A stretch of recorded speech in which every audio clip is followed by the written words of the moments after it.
بسم اللہ الرحمن الرحیم۔ السلام علیکم ورحمۃ اللہ وبرکاتہ۔ امید ہے تمام ناظرین خیر عافیت سے ہوں گے۔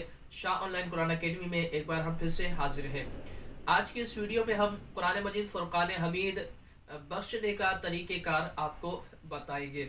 کچھ لوگ پریشان ہو جاتے ہیں، قرآن تو ہم نے پڑھ لیا، اب اپنے والدین کے لیے، اپنے دوست احباب کے لیے، اپنے اہل خالہ کے لیے ہم قرآن بخشوانا چاہتے ہیں، تو کس طریقے سے بخشنا چاہیے، اس کا کوئی طریقہ کار ہے؟ کس طرح بعض لوگ قرآن پڑھ لیتے ہیں، پھر وہ مولوی صاحب کو، امام صاحب کو ڈھونڈ رہے ہوتے ہیں، ہم نے قرآن پڑھا ہے تو آپ اس کو بخش دیجئے۔ تو بھائی اس میں پریشان ہونے کی ضرورت نہیں ہے، آپ نے کسی کو ڈھونڈنے کی ضرورت نہیں ہے، آپ خود بھی اس کو ایصال ثواب کر سکتے ہیں، آپ خود بھی بخشوا سکتے ہیں۔ تو اس ویڈیو کو مکمل دیکھ لیجئے گا، انشاءاللہ عز و جل آپ کو پھر پریشان ہونے کی ضرورت نہیں ہوگی۔ چینل پر نئے اس کو سبسکرائب کر بیل آئیکن پر کلک کر دیں، انشاءاللہ اس طرح کی انفارمیٹیو ویڈیوز آپ تک پہنچتی رہے گی۔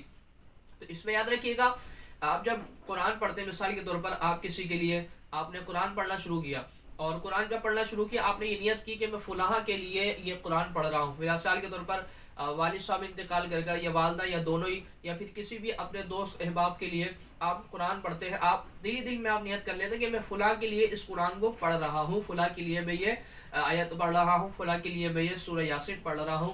ٹھیک ہے، جو بھی کچھ آپ نیک اعمال کر رہے ہیں، آپ اگر دل میں نیت کر لیتے ہیں کہ فلاں کے لیے کر رہا ہوں، تو آپ اس کا جو ثواب ہے اس کو پہنچتا رہے گا۔ اس میں پھر یہ آپ کو پراپر طور پر اس طریقے سے، جیسے کہ فاتحہ دلوانا یا کھانا پکانا، اس کی حاجت نہیں ہوتی، آپ نے دل میں نیت کر لی، ان کو اس کا ثواب پہنچ جائے گا۔ آپ نے قرآن پڑھنا شروع کیا، آپ ایک پارہ پڑھا، آپ نے اس کا ثواب انہیں پہنچ گیا، پھر دوسرا پڑھیں گے، اس کا ثواب انہیں پہنچ جائے گا۔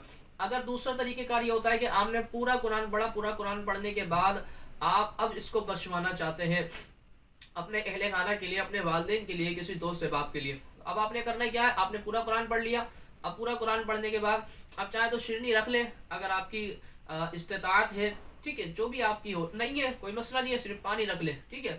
آپ نے پھر یہ دعا کرنی ہے اس طریقے سے، آپ نے فاتحہ پڑھ لینی ہے، جیسے کہ آپ نے شروع کے اندر آپ 4 قل پڑھ لیں، سورہ فاتحہ پڑھ لیں، یہ تو ہر ایک شخص کو آتی ہے۔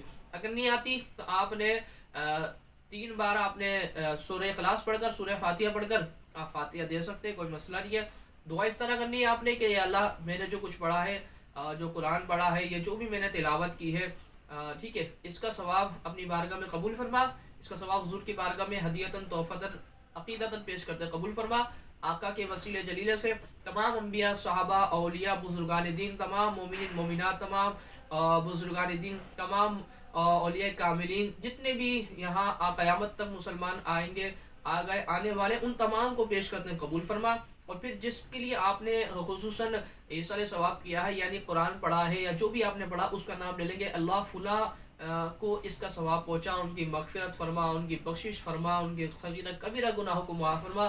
اس طریقے سے آپ نے دعا کر لینی ہے کہ یہ مختصر آسان سا طریقہ ہے قرآن کو بخشوانے کا، ایصال ثواب کرنے کا، یوں سمجھ لیے فاتحہ دینے کا، ٹھیک ہے۔ اس میں پریشان ہونے کی ضرورت نہیں ہوتی، گھر کی لیڈیزیں بھی یہ کر سکتی ہیں، مسئلہ نہیں ہے، کل کی لیڈیز بھی قرآن کو اسی طریقے سے بخشوا سکتی ہیں۔ اور کوئی آپ نے کوئی سوال کرنا ہو، کوئی بات سمجھ میں نہ آئی ہو، تو ہم سے کمنٹ سیکشن میں سوال کر سکتے ہیں، معلوم کر سکتے ہیں۔ اللہ تبارک و تعالیٰ تمام پر اپنا فضل و کرم رکھے۔ السلام علیکم ورحمۃ اللہ وبرکاتہ۔